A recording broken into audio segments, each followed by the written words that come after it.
Hello. Hello, everybody. Thank you for coming tonight. Wonderful to see you all. Another great meetup. Horrible weather. Thank you for turning up. We have a slightly different format for the meetup this time. It's a bit more celebratory. We wanted to get you guys seeing the kind of things that you are all respectively up to. There's lots of cool projects out there, so it's not strictly speaking JavaScript tonight, but it's a bit of an open mic for projects and cool stuff that you guys are all working on. Thanks as ever to the Barclays Eagle Labs and to the Glasgow City Council for helping us put all this stuff together. It means the world to have a cool space, to have beers, to have drinks. I think that's it. We're just going to do a whole bunch of different 5-minute talks so you can get a sense of the kind of things that you guys are all up to. So first off, we have Matt, who's going to talk us through some natural language tools that he's been working on.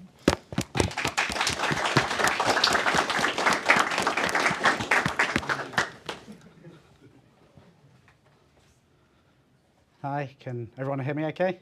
Yeah. Cool. Yeah, so I'm Matthew Brammall. I'm going to talk about some natural language and how we can use it to analyze and generate visualizations for data. This is a React single page application in the true sense in that there's only one page, is this. So what do we mean by kind of analyzing data? We're going to load a data set. This is sort of entirely browser-based apart from some calls we're going to make to OpenAI, so hopefully the internet holds up when we do this. Sorry, so if you didn't see that, I've opened up a CSV called Premier League.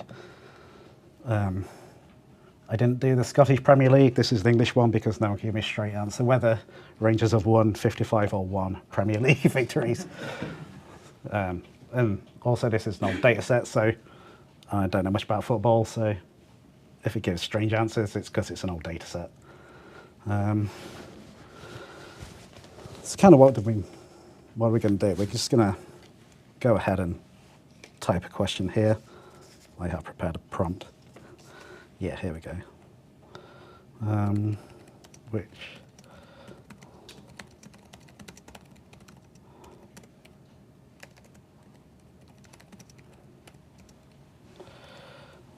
that might confuse actually.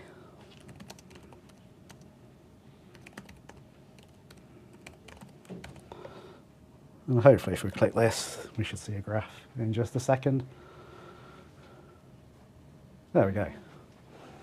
So this is using OpenAI and kind of not giving it free rein. We're just sort of using it to drive kind of like the state of this application. It gets to make a few decisions. You'll see it's generated a title based on the user query.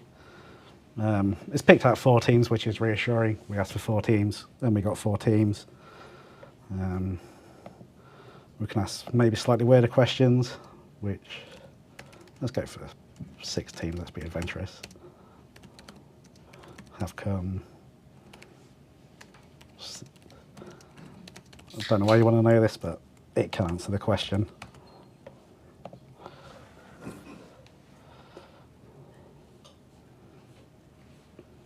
So, probably correct. I don't know. Based on the data, this is correct. Whether it's true in actuality, that's a different matter.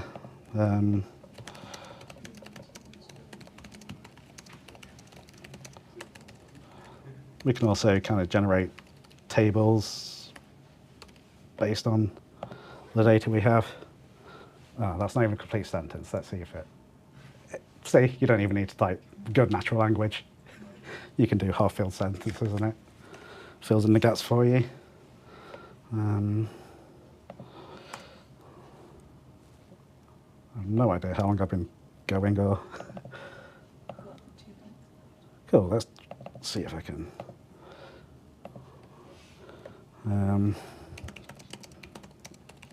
So I've loaded a couple of data sets here, one for countries and their populations, and one for their CO2 emissions. See if we can draw a map.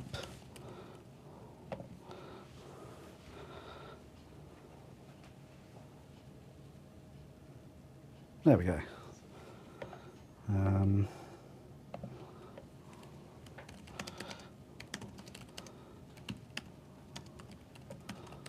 So if we kind of draw a map of CO2 emissions for each country, you know, it stands to reason that the biggest countries tend to emit more CO2. So I think one last thing we can demo before we close is that given these two data sets, we can kind of combine them to make a comparison more fair. So, you know, what are the CO2 emissions for each country? Let's see if we can handle the spelling mistake. Let's type to make a map.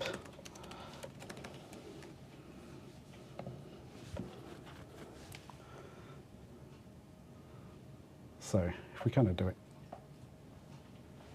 per capita, that query doesn't quite look right.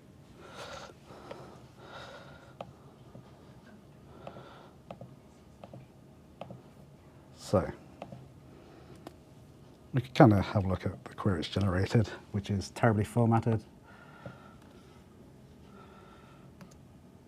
Yeah, so the take home is sometimes it goes wrong. You can't quite see why. But, you know, it's a prototype and things go wrong. So that probably ends it. That's it. Yeah, that's perfect. Nice.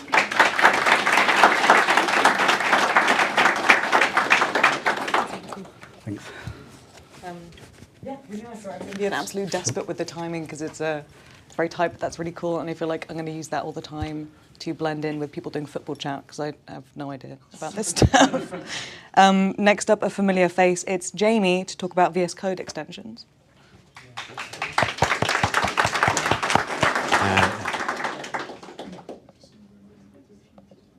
Cool. So to make a bit of a change, I'm actually going to show some of my own code rather than just presenting. So taking a few lines out. So basically, Code Convo is what I'm here to talk about. It's a little project that I've been working on for a month or two with a friend of mine. So what we are building is a share to Slack extension for VS Code. So just a quick who we are. I'm working with Tadas, who I've known for a long time, like over a decade. Tadas is like a founder, a product guy. He can code a little bit, but he prefers to work on kind of like product metrics and so on. You should check out his, he has a newsletter that he occasionally sends, website, very interesting guy to follow for kind of product insights. And people who are on TechScaler might know him because he does mentoring for that. And me, host of the meetups occasionally, freelance developer and consultant. So why are we building this extension? There's a handful of Slack extensions already out there for VS Code, but a lot of them are already broken or difficult to set up.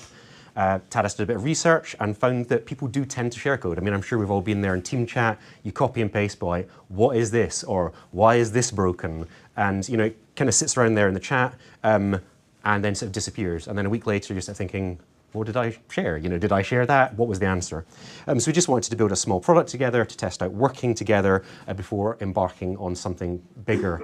Basically to see, can we work together without killing each other? How's our working styles? Always important to check, particularly when you're working with someone who you like and someone who's a friend of yours.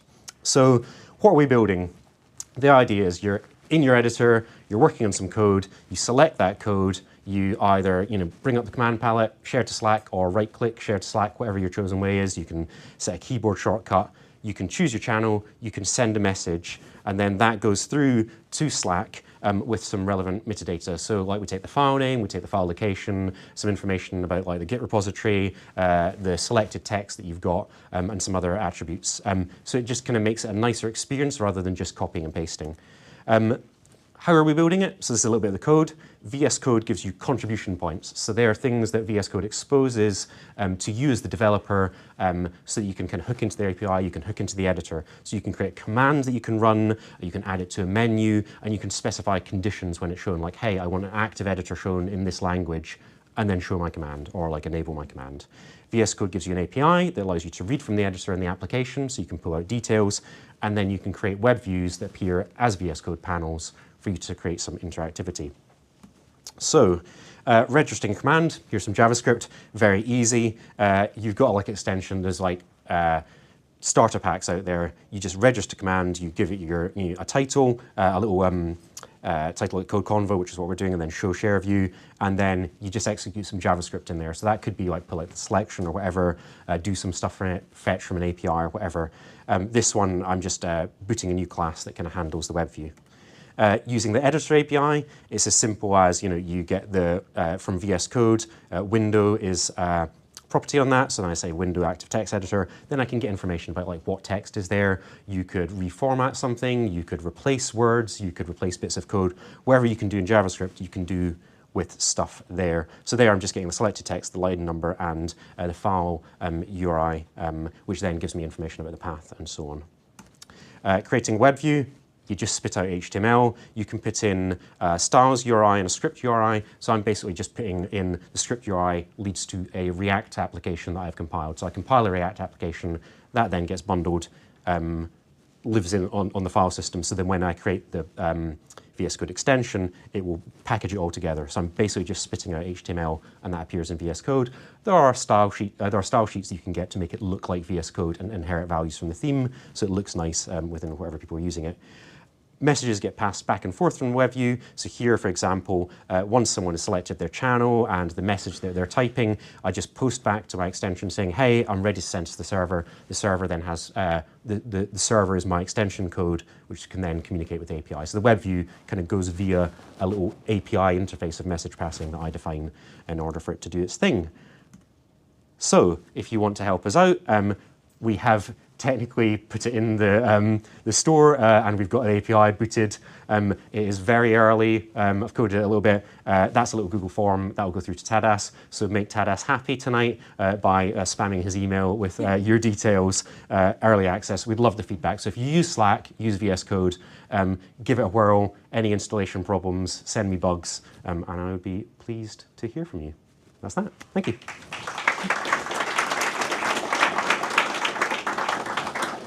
Right, and next up we've got Josh. Keep this moving. Just to answer Matt's question, it's definitely 55. Won't for more of a laugh, but that's okay. I'm Josh, I'm a CodeClan graduate. Like a lot of previous rec heads in their 20s, I'm also a keen runner in my 30s, so if anyone wants to do some running, come join my run club on a Sunday. Yeah, so this is Junior Dev Resources.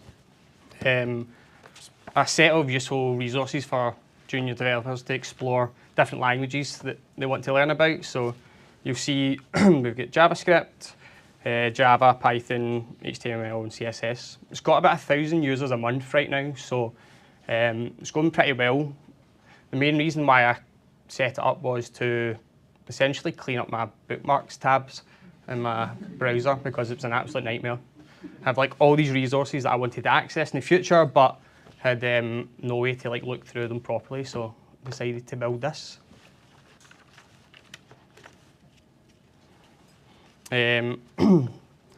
Okay, so how is it built? So it's built in TypeScript.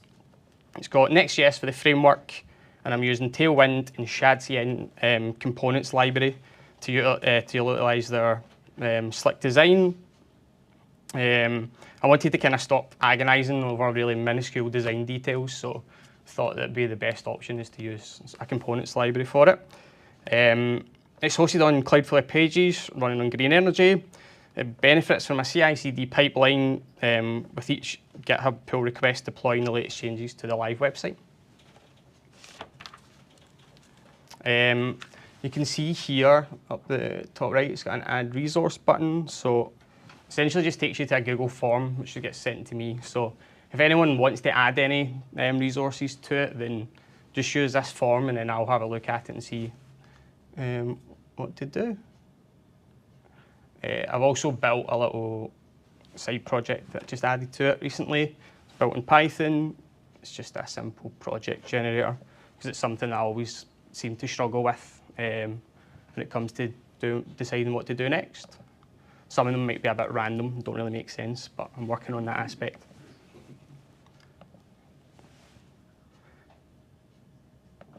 So yeah, that's pretty much it. Thank you.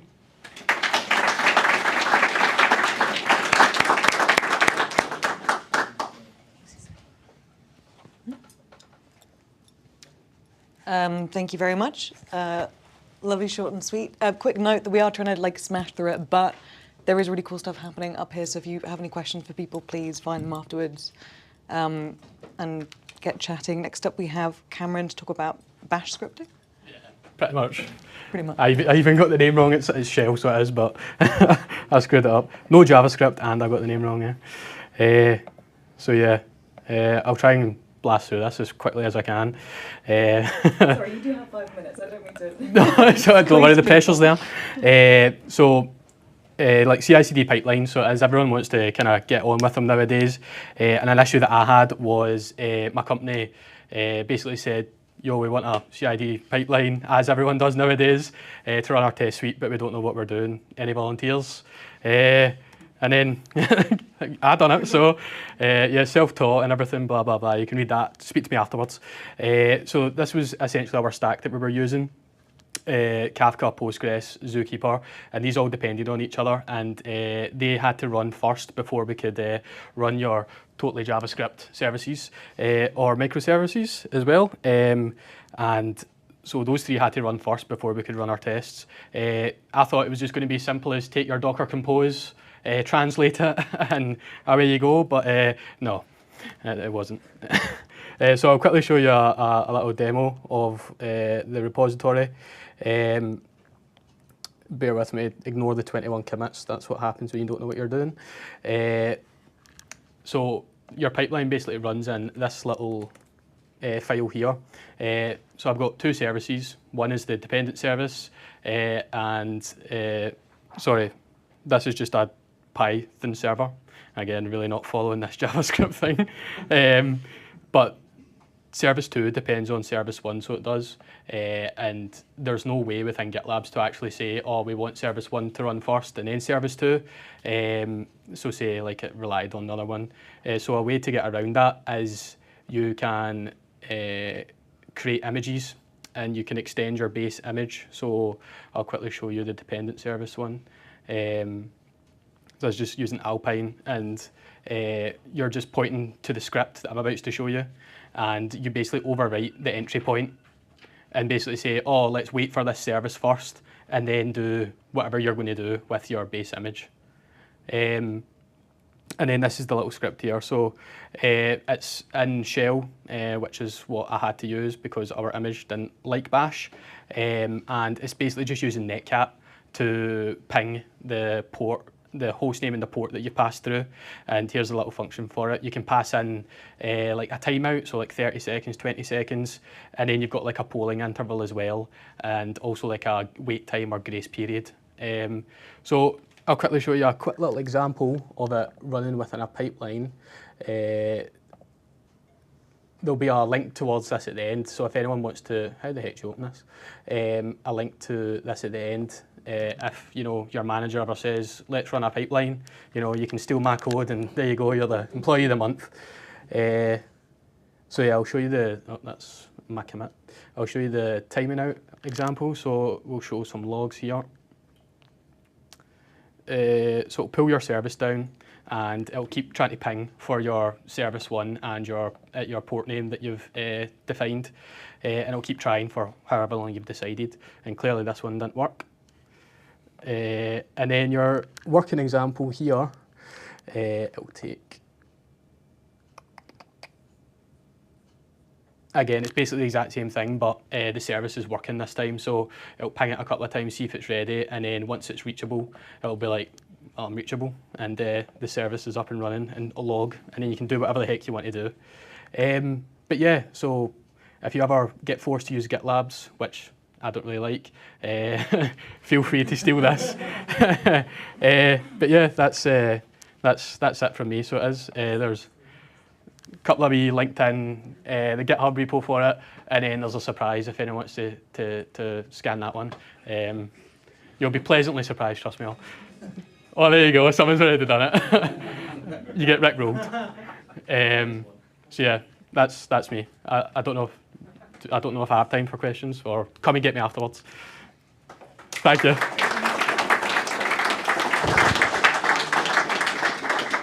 Thank you so much. That was great. Loving the pace. Worried I'm being a bit too mean, so please don't feel.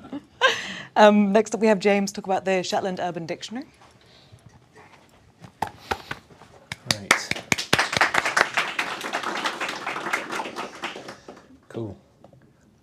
Jamie said I can take my time because everyone else rushed through it. So, some of you might have been here a couple of months ago when I spoke about rebuilding the ferry booking engine for Shetland. And there's a bit of a theme running through some of the work I do, as we'll see here. But coming back to what Josh was saying about struggling to find projects and come up with projects to build, my first bit of advice to anyone who's embarking on something is, if what you're interested in is getting better at coding, start with coding what you know, because then you don't have to think about like solving a problem in an industry that you're not familiar with. I don't know anything about horse racing. If I start building out an app for horse racing, I need to go and waste time researching that industry, and that's time when I could be coding. So first thing is definitely code what you know. It makes the whole process a lot easier. You find the code just falls out your fingers a lot quicker. So Shetland, where I'm from, is the island at the top, not the island right at the top, that's Faroe, but the other one. And one of the side effects of an island 200 years ago in that kind of position is you're isolated and you are a hub for fishermen from all over the world coming. And as a result, your language is a bit different. So the way I'm speaking tonight is not how I would speak to my mum, but we're going to look at some of the words that I might use when I'm talking to my mum to give you an idea of the difference between Scottish mainland, British mainland, and Shetland. So piri being small, do being you, shun for shoes. Some of those might seem a bit more intuitive, like shun, it's quite close to shoes, but then you've got things like helly for the weekend, chukari pakari, which means trickery. It's a good one. If I was speaking to my mum, I'd be using a lot more of the language that's on the left than on the right. But we developed this unique dialect, which is not technically a language, although, well, it's a bit of a source of controversy. So why I wanted to do this project is because I discovered while researching it, because I can speak Shetland, but I don't speak it like fluently. I'm not an academic. These 5 words are all words that mean there's not really a single word in English for this, but it's like soreness after the gym, after exertion, spegi, de creeks, beenwark, hanspur, and creekst. And this picture from last week in Shetland is.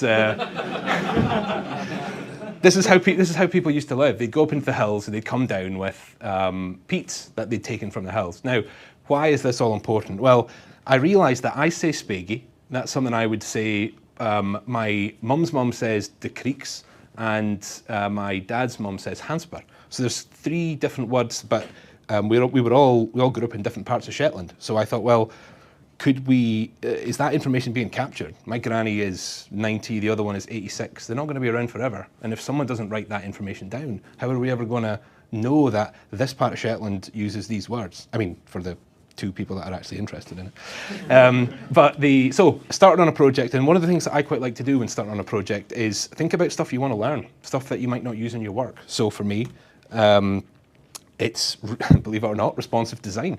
Where I work, we don't use responsive design. I don't have to build for mobile because the place I work is all for call centers. Mobile phones are pretty much banned in call centers. So when I make a website, I try and make it responsive. It's something I don't do at work. I feel like I might be found out if I left my job now with this like cocoon of web. And some of you might recognize the kind of design if you saw the presentation about the boats. Again, I'm not interested in building a beautiful site. I'm interested in just trying to solve a problem. Template off the shelf. I'm ready to go as soon as I go. I copy and paste my app. That's me.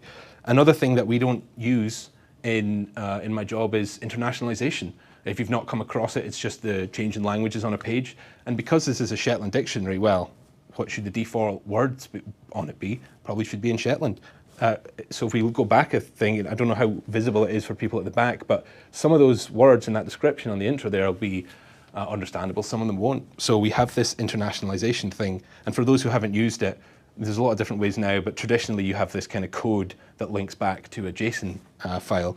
And I find it a bit of a pain in the arse to use, to be honest, but if you are starting a project out and you want internationalization, don't do what my work has done and get 1,400 view components deep before you decide you need this. Put it in right at the start. An example of where it was a bit of a pain prepping this presentation is I wanted to get into this component specifically around the code where it says add a recording of your own.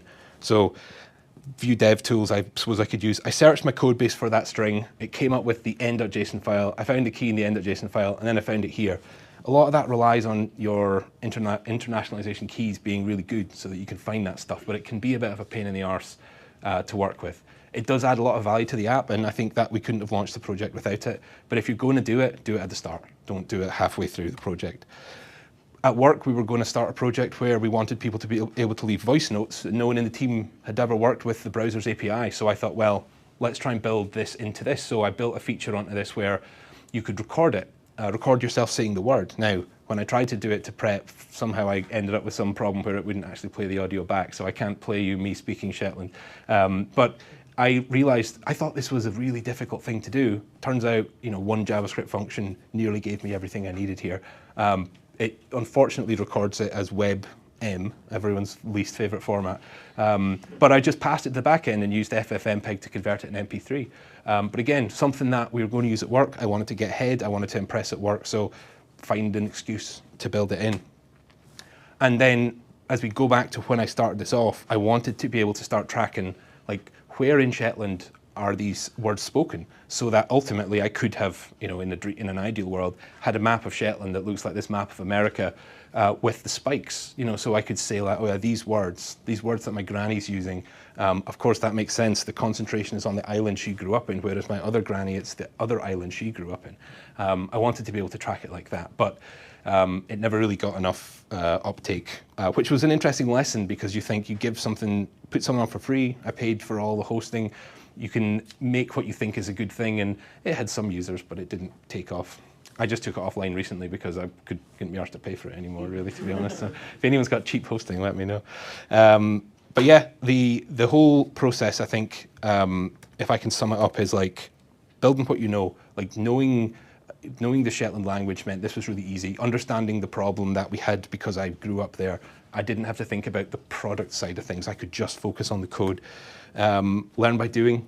This project taught me about deploying to AWS, cron jobs, recording browser audio, internationalization. It didn't make me an expert in those things, but it was enough to get me kicking along with it.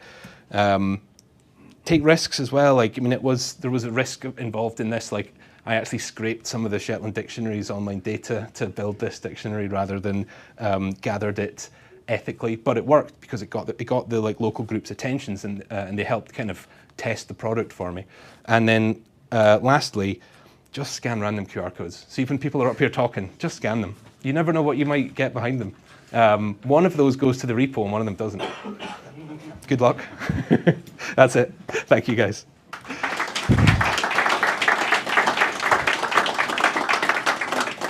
Random barcode and potential bugs being flown around, so good luck to everyone who's scanning. Thank you. That's our break. We're going to take 5-10 minutes, and then we'll come back for 4 more talks. So grab some pizza, grab some beer. See you in a bit.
Can you do like a whistle? Can you do a whistle? No, I can't. Hello, hello! I'm just trying to see. Oh yeah, you ready? Oh, okay, interesting. Sorry, premature.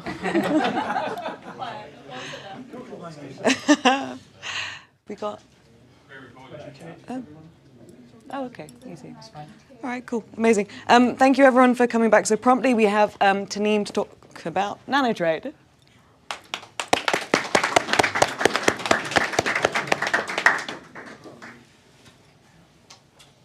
Hello, everyone.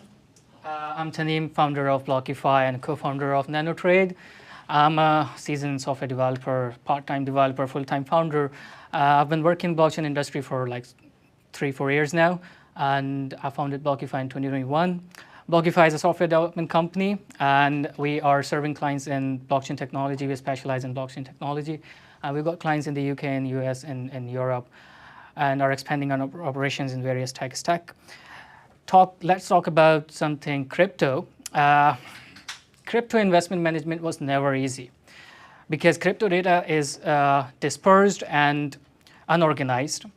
And Dunning-Krugers on social media, they are giving false signals to investors, and which can cause you like serious financial losses. So Blockify comes up with a solution, NanoTrade. And NanoTrade is a crypto copy trading platform which allows you to which offers a solution to manage your crypto portfolio from a single or unified dashboard. You can also say that NanoTrade is a sky scanner for trading and crypto. NanoTrade allows users to copy top traders from top exchanges such as Binance, Bitget, Bybit, and start investing directly into top trades with just only one click. We enable you to invest confidently and efficiently along with minimizing your risk of loss and get high returns. So the top features, like significant features NanoTrade offers is the top trader leaderboard. So we are gathering the data from all top exchanges and listing down more than top 100 traders. So you can actually select the best one. And our advanced algorithm on the back end actually filtering out the traders who are making good profit and traders who are making least profit. So you can actually have the top leaderboard. And you can actually also integrate your API securely using NanoTrade. Let's talk about something technical stack which we are using for developing NanoTrade. On the front end, we are using React.js. On the back end, we are using Node.js. We are following some microservice architecture to design and develop our back end. Actually, the application itself is an API called intensive, so we are using Node.js for high performance and low latency. And on the back, as a database, we are using PostgreSQL. That's it so far. Thank you very much. If you need more information about NanoTrade and Blockify, just reach out to blockify.com. If you would like to connect with me on LinkedIn, scan the QR code. And that's it. Thank you very much.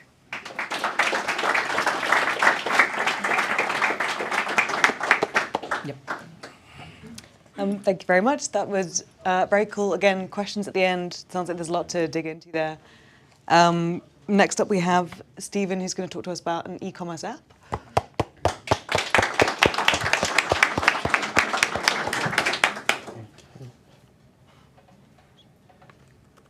Hello, everyone. My name is Stephen. Just quickly pull up my slide.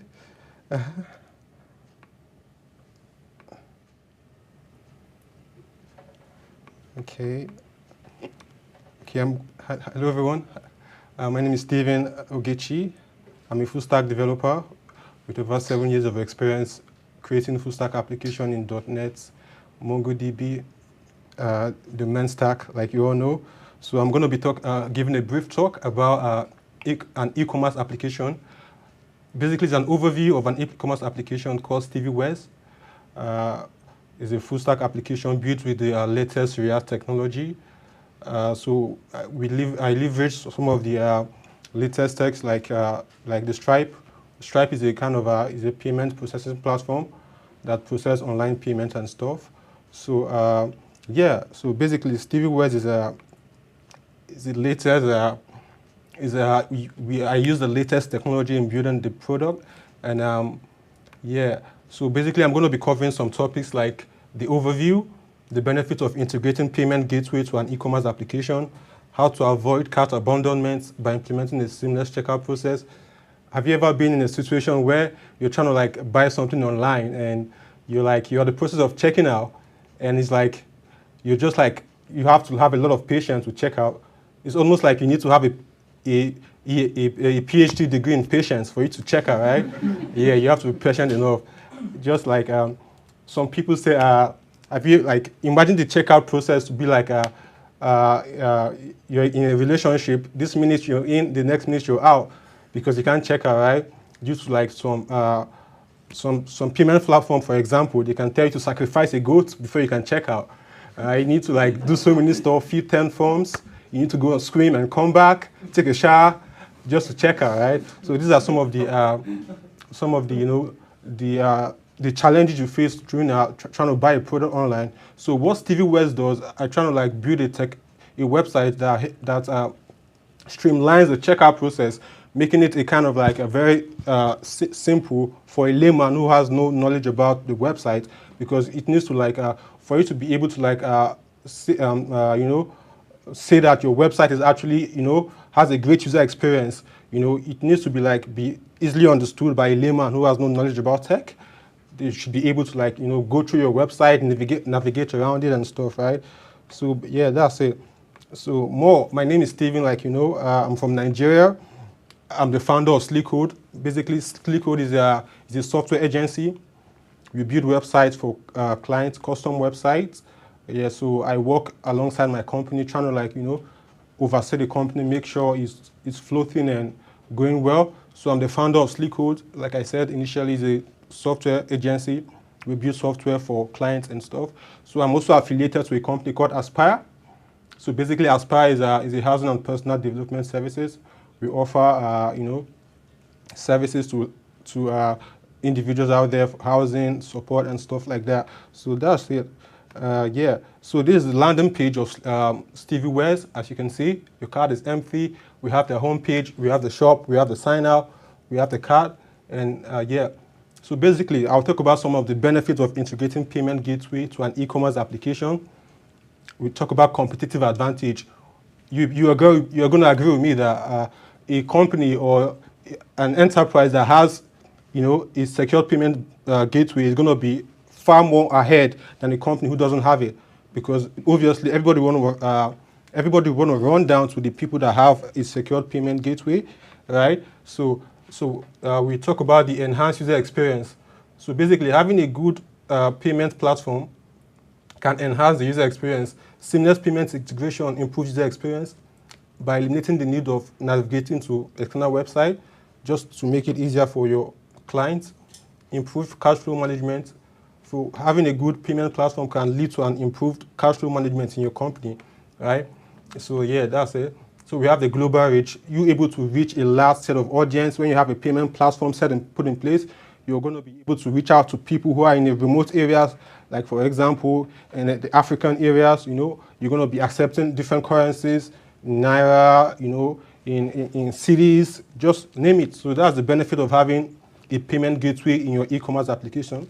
Not just an e-commerce, any application at all.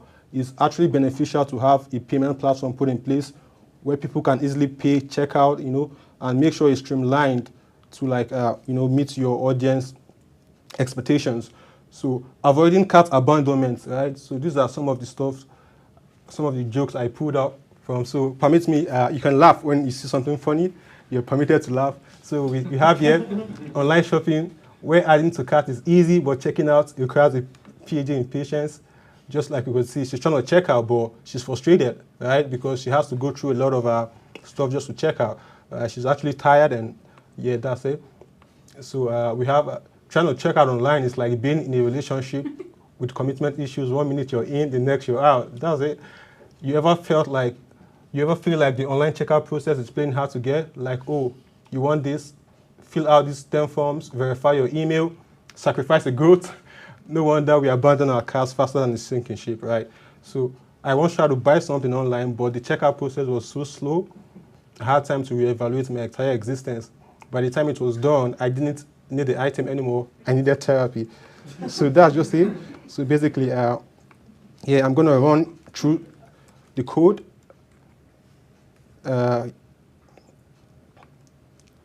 Okay. So we're going to go through Stevie West. This is an application I built with MongoDB, MongoDB, React, GraphQL, Firebase. So basically, what's Firebase? Firebase is a Google product. So what does Firebase do? It's just it's a product that allows you to host your data online. Provide, you can authenticate users. You can, there's a real-time synchronization and stuff like that, right? So Firebase is a Google product. We have the Firestore. Firestore is just like the store that manages the data, where your data is being housed, right? So you can, it gives you some benefit like authentication, authorization, certain rules, who can access which data, who can't access the data, right? So I use GraphQL. Basically, GraphQL is a query language for APIs, right? The customers, the client use GraphQL to fetch data. They fetch the exact data they need without overfetching or underfetching. So basically, GraphQL helps you in managing complex APIs, complex queries, right? So yeah, that's just what GraphQL does. Yeah, I'm gonna CD into the client.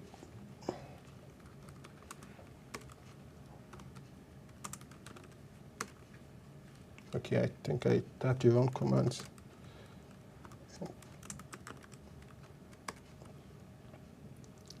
So I'm starting the client. So I'm going to fire up the server.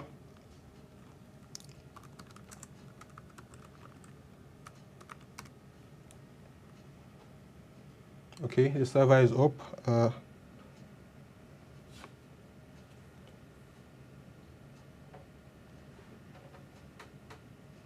So this is Stevie West, right? So basically, there's a landing.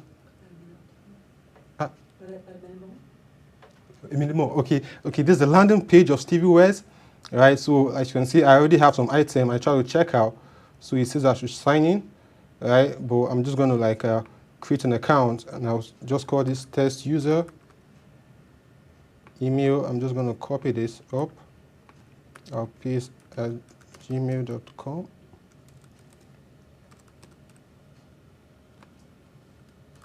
Test user. Test user. Okay, copy this, sign up. Okay, we created an account. So this is basically creating an account for a user who's trying to check out, right? So I'm going to sign in. Then I'll just paste the test user. Test user. Sign in. Okay, so I'm in. So this is the checkout page, right?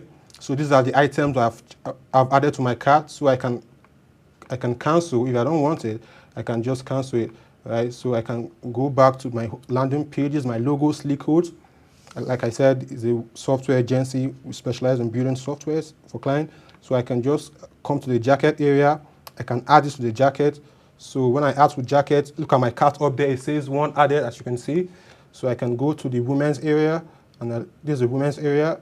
I can just add a woman's shirt, the gown, then it says item added successfully, and this is the item showing right there. So that's just the way it works. And yeah, you can shop whatever item you want to shop. We'll just add one more, and we'll go to our checkout. So we add this, and we'll go to checkout. Okay, now it says pay, but then this is quite much. I'll just cancel, and I'll look for an item that is, I'll look for a cheaper item. Yeah, this is £1, right? So yeah, that's £1. So yeah, I think we can pay with this, right? So I'll click on pay now, and I'm just going to show you how to pay. We're trying to make a live payment. Like I said, Stripe is a payment platform you can use to make live payment, live transaction. So I've integrated this in my software called Stevie West in my website. So now I already have a card right there, because for privacy, I wouldn't want to reveal my card. But then this card is there, so we're going to check out with this card.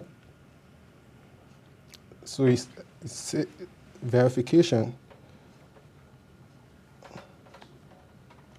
Okay, I'll say send to email instead. And I'll just, I know this. Okay.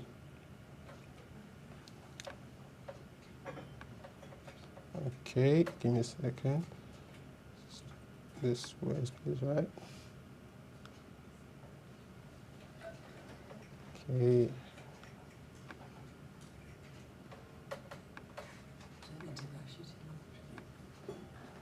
Okay.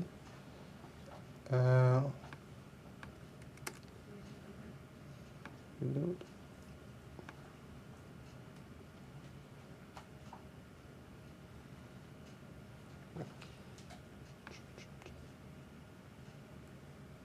Didn't make the code yet. Send.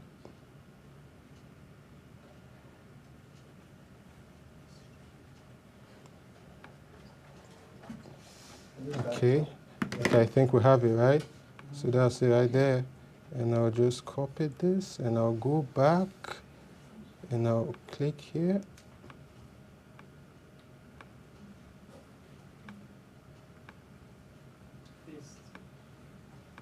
This.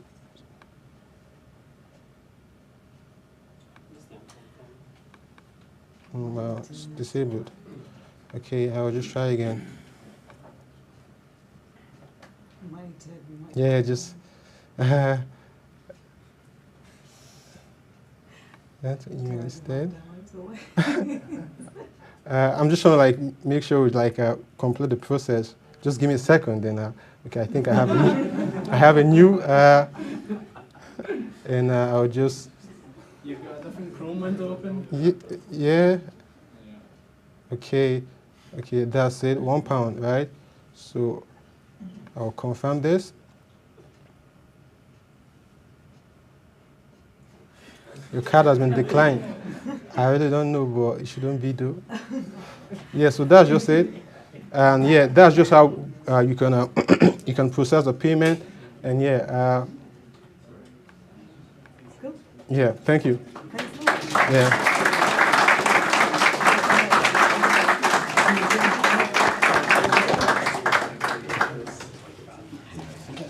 Thank you, Stephen. I believe this is a shared laptop, so maybe watch out for the shared payment details. Hope Matt doesn't scam me for that one. Tanu is up next with a talk about bug detection with data science.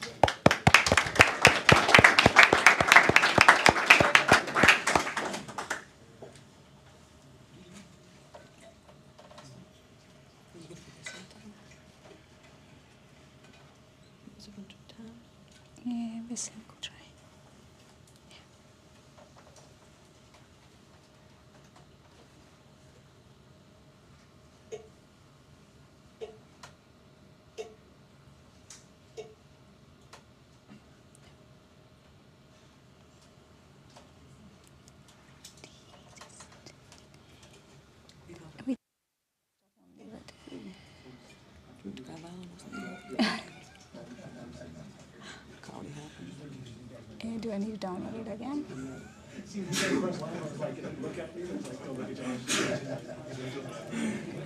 Yeah, sure. We kept it on the desktop. The desktop? Yeah.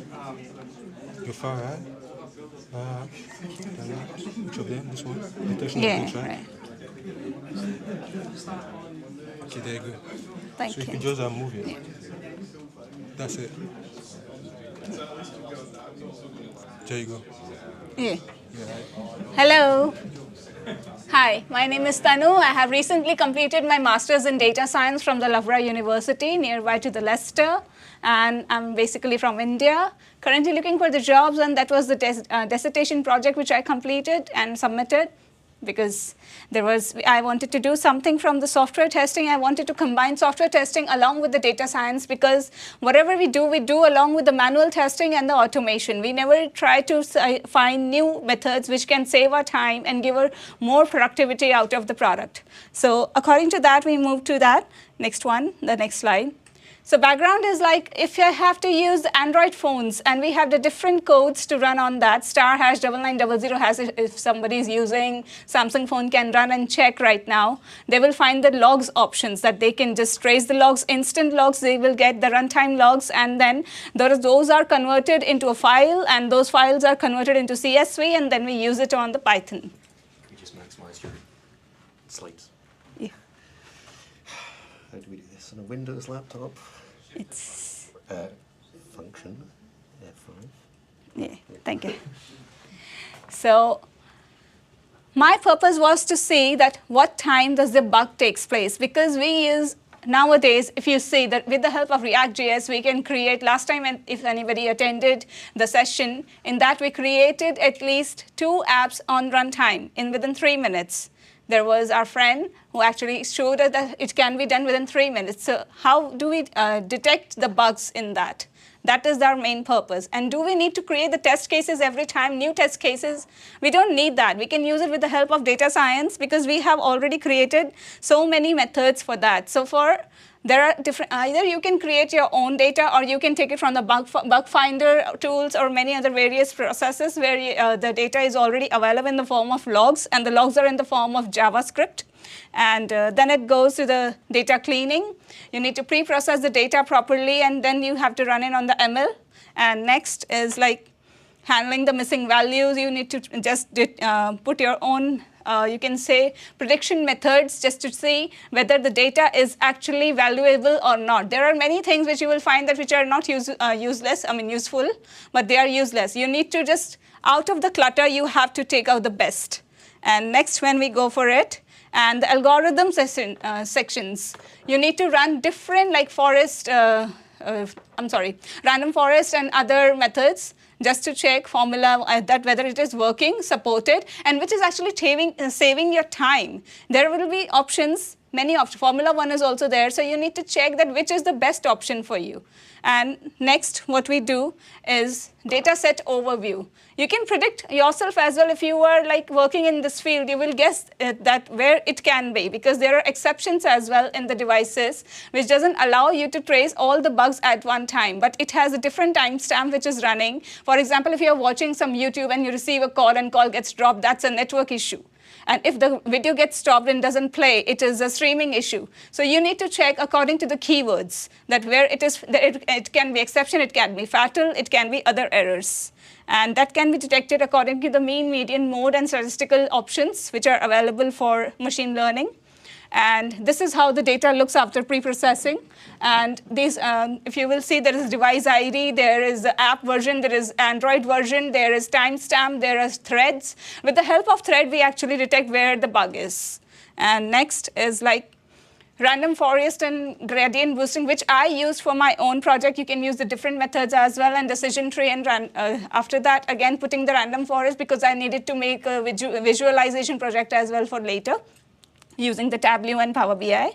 And that's how the graph looks like when I used a different vector method and the naive Bayes. And naive Bayes has 3 methods to classify. These are the colors which you are seeing is of the different Android 10, 11, 12, 13. That's are the bugs which we find according to the graph. And this is how, if you will see, it is a self-explanatory graph, which I have the number of count of 53 devices, which I use for taking out the bugs. And then I collected the data out of that and pre-process. And there were heating issues, there were streaming issues, there were network issues. And there once we received in Samsung that once the update was received, but the phone did not restart, if you have read earlier. Then we sent another update and we informed the customers to return the devices and they can get the new device because the device got dead after the update. So that's how the dashboard helps us to just visualize, because there are some of the key points which we are like not allowed to tell, but every company have your data in advance, whatever you're doing in your phone.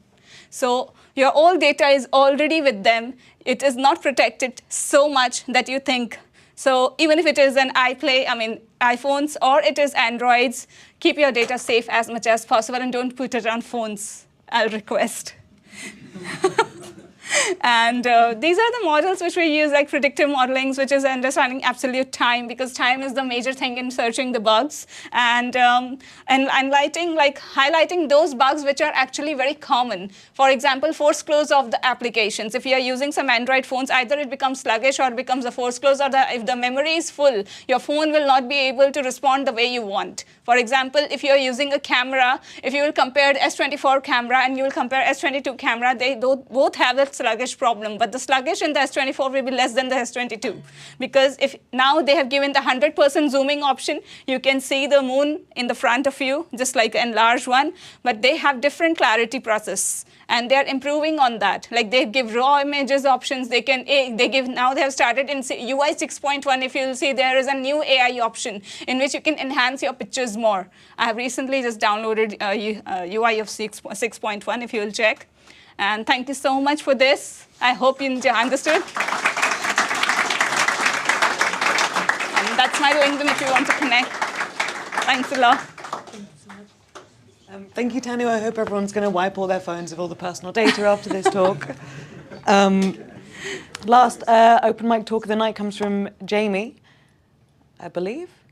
There we go. Yeah. Who's going to give us a talk about career switching, which I think will be applicable to quite a lot of us here.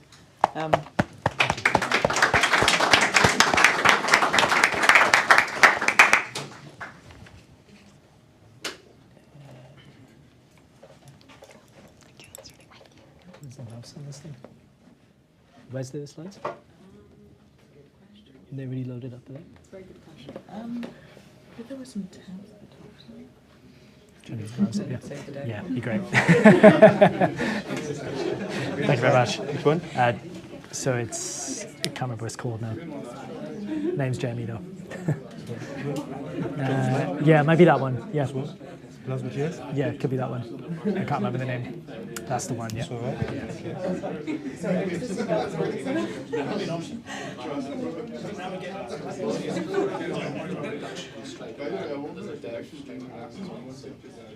Awesome. Thank you very much. Full screen, it should be fine. Cool. Hi everyone, good evening. So my name is Jamie and I'm here to talk to you tonight about my career change. Now this was a journey that took me 2 years, countless moments of self-reflection, and cost me a horrible bald spot on the back of my head. So let's rewind for a second back to the start of COVID. So at the time, beginning 2020, I was a language teacher in Vietnam. I'd already been there a couple of years. And when COVID started, teaching moved online, and we had a lockdown in January that lasted a couple of months. And it was during this time that I just started to feel like something was off. And I started to get a bit sad and depressed. And it was strange. I didn't really realize at first why, but I realized that I was dissatisfied with my job. I was living well, I had a lot of money, I was flexible with time, I liked my students, but something was just off. And I realized that online teaching just wasn't cutting it for me. And I felt like in Vietnam, I'd already hit the ceiling of my career and where I could go. And coming back to teach in the UK really didn't seem like an attractive prospect at the time. So the only logical step then was, if there's a problem, then you take some action. So I started to think over that first lockdown about what I could do.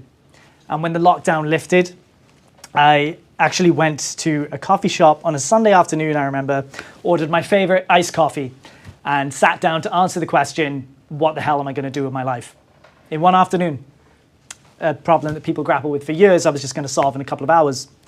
And so I actually went on Quora and I was looking up all good career options for 2021. And I thought, okay, well, if I'm going to start a new career, then let's set some parameters.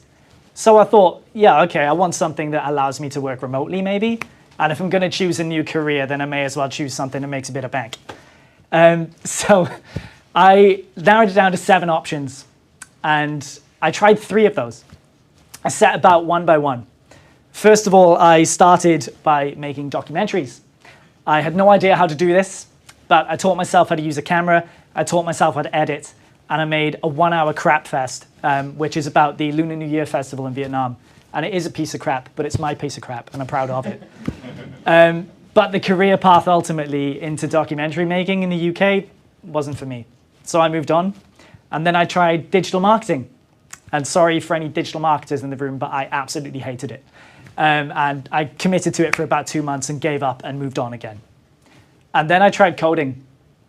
And it was a Sunday afternoon again. I sat down ready to watch a 2.5-hour lecture from a course called CS50, which, for those of you who don't know, it's a free course run by Harvard University. Absolutely fantastic, changed my life. And after that 2.5-hour lecture, which just flew by, I spent a few more hours then using Scratch, if you know it, to kind of get to grips with for loops, while loops, all that sort of thing. And I made a game, stupid idea. You feed Batman cheeseburgers to make him get stronger. God knows why. After CS50, I pretty much just relied on free resources. I only spent about £15 on a Udemy course in the entirety of my coding education. In a year, I had watched thousands of YouTube videos. I'd used the Odin project as well. And I just started going about making my own projects. And within a year, I managed to make some projects that were quite relevant to my job at the time, focused on educational technology. So I made a tool for some of the teachers in my school. And that tool used the ChatGPT API in order to generate reading comprehensions for language students of different levels. So the teacher could literally just enter in what level, what language, what topic they wanted it about, how random they wanted ChatGPT to make it, and see what it spits out. And I remember the best thing that it spat out was a love story between James Bond and Lord Voldemort on Hawaiian vacation. Fantastic. I also made, as you can see here, little games for my students to enjoy when their hard work paid off in class. And one that they really enjoyed was Chris Rock, Paper, Scissors, Slap, which, if I get time at the end, I'll go back and show that to you as well. So after I'd made some projects, I was about a year into my journey at this point. I'd been balancing coding with teaching, and I really wanted to lean more into the coding. So I came back to the UK after 5 amazing years in Vietnam, and I took a career break for 6 months. And in those 6 months, I set about just studying, as well as just catching up with life and some friends as well back in Swansea. And I made a portfolio within those 6 months as well, so that when 2023 started, I could just go about applying for as many jobs as I possibly could. And it took me 4 months. In 4 months, I applied for about 70 different jobs, and I got rejected from pretty much all of them. I got 1 interview out of all of those. And the feedback I was getting was that I just had no credibility. I had no university degree to my name. I just had a small portfolio, et cetera, et cetera. And that was hard for me. And about 3 months into that, I kind of had a little breakdown, to be honest. I was just like feeling like I'd made the biggest mistake of my life, that I gave up everything I had in Vietnam, came back, and it was just going nowhere. And it was during that breakdown that almost poetically, I had an email from Barclays telling me that I got through to the final stage interview for their graduate program. And that was just like incredible. You couldn't have timed it better. And I worked my ass off for that interview. For the following week leading up to it, I was pulling like 10-hour shifts using ChatGPT as my mock interviewer, asking it to give me questions. I'd reply to it. It gives me feedback, et cetera, et cetera. And then the interview came along and it went well. I was really surprised that it went well. And the best thing is that I just got to talk about the projects that I'd made. My portfolio was like everything. So I got to talk about, not Chris Rock, Paper, Scissors, Slap, but I got to talk about the ChatGPT text generator, a little social media website that I'd made, and just kind of talk about the technologies that I'd used and why I was doing it, why I was passionate, and so on. And I had a good feeling. And then a week later, on the same day, I got not 1, but 2 job offers on the same day after 4 months of applying for jobs. 1 from a local university in Wales and 1 from Barclays. And now, like, I'm standing before you and I can't even believe it, that I'm a software developer now and I worked my ass off to get here. And the transition, honestly, wasn't as hard as the journey to get here itself. The transition was almost freeing in a way. It felt easy because I'd worked my ass off already. All I've got to keep doing is do the same thing. That's why Barclays hired me, and that's what I'm doing now.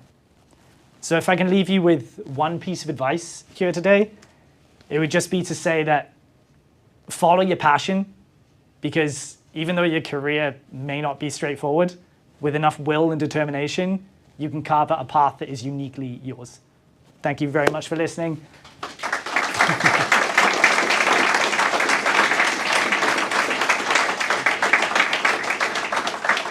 There's an article there which I wrote a while ago. It's about a 30-minute read, goes into so much more detail. And there's my shitty documentary as well if you want to watch it. Thank you. Thank you. Thank you so much. Thank you, Jamie. No rickrolls or anything there, hopefully. Let us know. So that's it. That's all of our speakers for tonight. Thank you for everyone who let us host you. Thanks for everyone who applied. Let us know what you thought about the format. Like, it seemed like it was really fun. If you want to see more of this kind of thing, now that you've seen people do it in action, maybe you guys want to do a talk or do a lightning talk, reach out to Jamie, let us know. Some housekeeping to get out of the way. Housekeeping, quite fun. Mentoring page. The mentoring page that some of you signed up to is now live, so you can go to scottishtechnology.club/mentoring. You'll have all the people who volunteered and applied to be mentors. Reach out to us, reach out to them, and get these conversations going. It's kind of what we want this to be more about is getting you guys talking. So do go and take a look at that if you fancy getting a mentor. Glasgow Tech Week is this week. On Thursday, there's Tectonic, which is just a tech evening. Going to be quite fun. Check the Discord. I think we have some discount codes available for you guys. And check your notifications, because if the timeline has gone correctly, you will receive an update for 11th of June, which is the next GlasgowJS, where there is a slot free. So if you've been inspired by any of the talks tonight, again, get in touch with Jamie, reach out. We'd love to have you, but we do have Albert who's going to talk about simplicity in systems. So come for that. Thank you for coming tonight, and we'll be at the pub later if you want to join us. It's going to be the Hootenanny. But thank you, everyone, and thank you to our speakers.